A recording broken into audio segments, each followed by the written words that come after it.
Uh-huh, honey.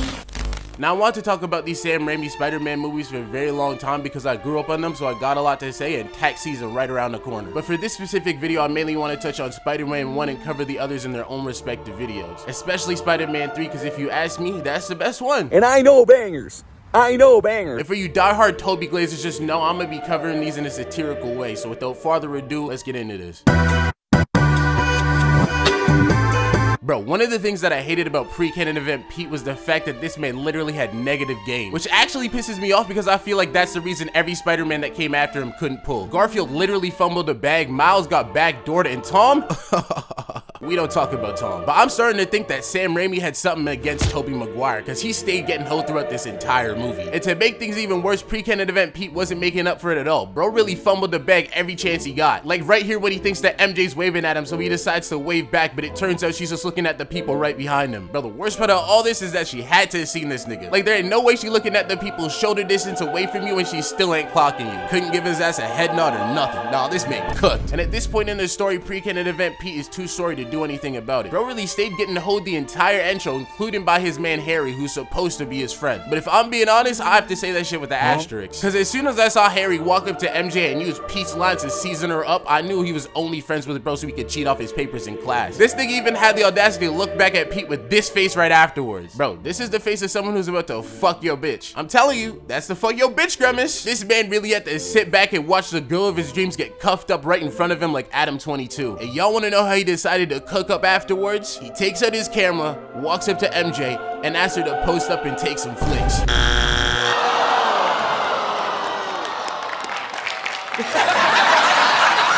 Nigga, you did not cook. Bro really thought that he was about to pull with that weak ass shit. But MJ's homegirl must have saw Pete struggling and decides to call MJ over to save her from this awkward situation. Bro, it actually blows my mind that this man Pete was so infatuated with MJ that he literally didn't even care about this potentially venomous spider bite. My nigga, you are not Coyote Peterson. There is a reason this shit is supposed to be in captivity. Anyways, after this field trip, Peter finally gets back home and runs into his Aunt May and Uncle Ben. And you're really telling me this man Pete wasn't gonna get that shit checked out or anything? Bro was just gonna go straight to bed and try to sleep that shit off? I guess he accepting this fate and shit. Like at this point, he didn't know if that spider that bit him was venomous or what, but he just decided to not tell anyone and head straight to bed. But since we all know this man's origin story, we all know it works out for him. And from this point on is where pre-canon event Pete's molecules get all rearranged and bro finally decided to stop living life as a dweeb and start standing on business. I mean, bro still wasn't pulling, but the next time Flash and his group of meat munchers tried to test this man Pete, he's gonna be ready for it. Cause bro starts leveling up from this spider bite and starts having these visions of Harry's dad, Norman Osborn, out here sounding like a bitch.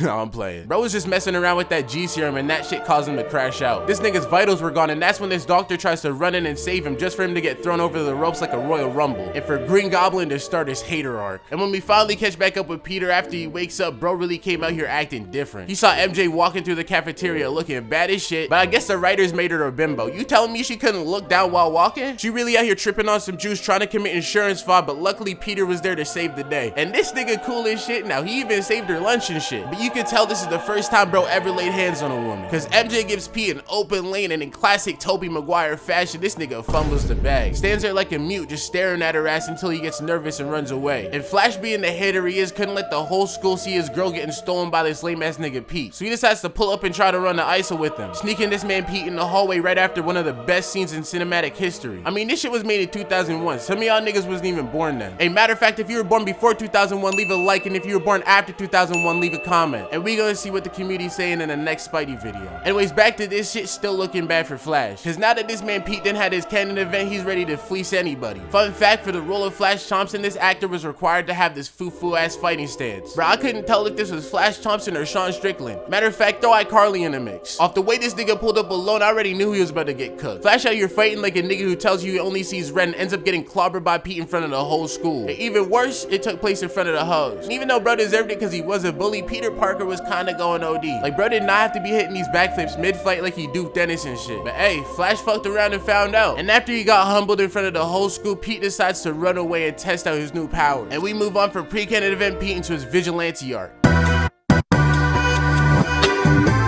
This is when Pete really started to lock in on his hero shit. But bro is still suffering from lame nigga disease and can't talk to girls. Bro had the easiest open lane to pull MJ and fumble. Not only was this nigga home alone, but as he walks out to throw away some garbage, MJ walks up to him and starts talking to bro, literally giving him the easiest answers to try to not fumble the bag. She's really like, I want to be an actor. Do you think I would be a good actor? What the fuck this nigga gonna say? No, he wants the cheeks. But nah, this man Pete acting cool. I can't lie, this might actually be the first time that we've seen this man cook. But of course, MJ being treacherous sees Flash pull up in his new whip and decides to ditch Pete to go do some thought activities, which leads Peter to look through some ads in the paper where he runs across this wrestling match where he can win $3,000 if he can last 3 minutes in the ring. And Pete, being the bag chaser he is, has to pull up. But before he gets dropped off by his Uncle Ben, he hits him with one of the coldest lines in cinematic history.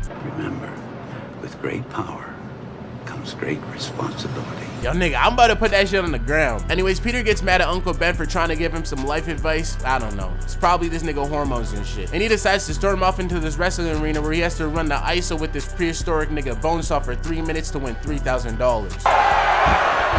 Bonesaw is ready! This nigga got about 3 brain cells, but he's Aki as shit. And I'm not gonna lie, these niggas try to do Pete dirty. Like how they drop the cage and lock him inside when he's the smallest nigga around. They really try to catch a homie. Niggas in the crowd was throwing shit at him on the way down, cheering and shit, but no one expected Pete to come in, step in and do what he did. And this crowd must have had some crazy parlays going, because the way they started throwing in weapons and shit got me thinking they trying to rig this like a Jake Paul fight. This man really got a whole crowbar in his hands and is about to smash Peter's head in until he decides to use the ancient technique of curling up in a ball and kicking. I'm telling you, that shit's undefeated, nigga. Tobey was spamming that shit and they gave him enough time to summon his inner bad bitch and leg press this nigga into the cage. But of course, right after the match, these niggas try to scam bro by summoning their inner UK rapper and end up only paying Pete $100 out of the $3,000 reward. Nah, I'm not gonna lie, if I were Pete, I would just beat these niggas asses. Like they just saw you take on the strongest nigga around. But instead, Pete decided to tuck his tail in between his legs and walk right out of there. And as he's leaving, he runs into this robber who ends up going to this room and stealing the money. Bro really thought he cooked by letting this man escape. Nigga looked this man straight in the face and hit the... I missed the part where that's my problem. Well,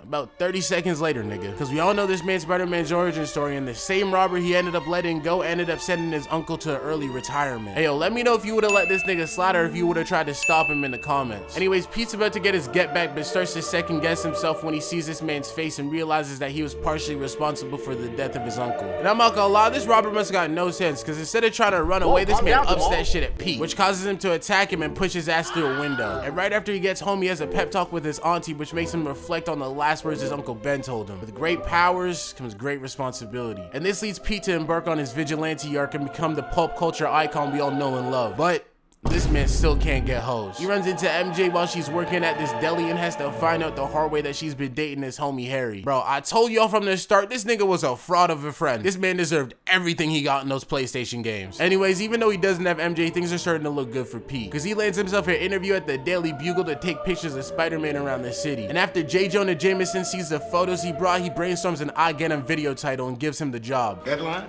Spider-Man, hero or menace? And I'm not gonna lie, luckily for Pete, he doesn't have to worry about MJ because there's some new prospects around to get her off his mind. But of course, with the way shit going, shit can't go right for him. Because at the same time things are going good for Pete, things are going horribly for this man Norman Osborn. Because while everyone was at the function, bro lost the funding to his company, leading this man to crash out and don his Green Goblin suit and ruin the day.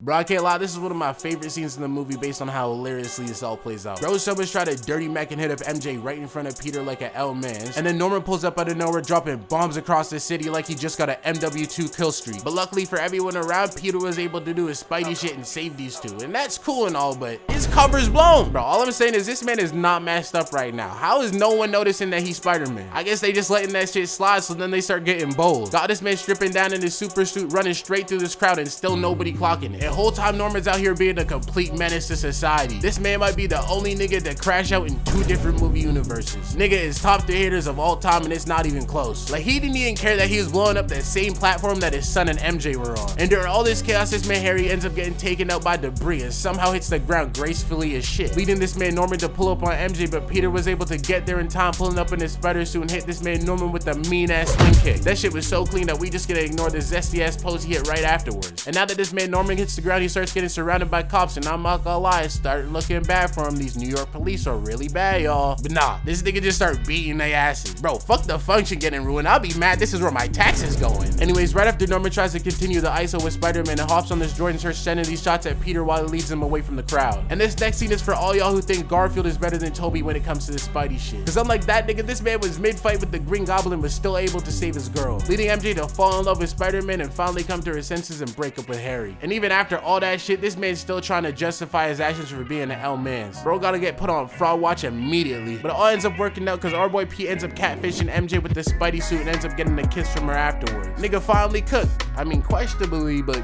you cooked, I guess. Anyways, later on we see this man Norman losing his mind as he's getting terrorized by the Green Goblin. And this is when he decided to go on a crash out that transcended the multiverse. But this video is getting kinda long, so I'm gonna save that for next time. Anyways, thank y'all for tapping in. I got a Discord and some collabs on the way, so subscribe to the Mafia. Anyways, more of the story, y'all. She like, why you move like that? I be feeling myself. What else? Come from the rain, they ain't fair how I felt. What else? Now I'm moving up and all these niggas chat like girls. Yeah, I need a bad beat. No, she from the top shelf.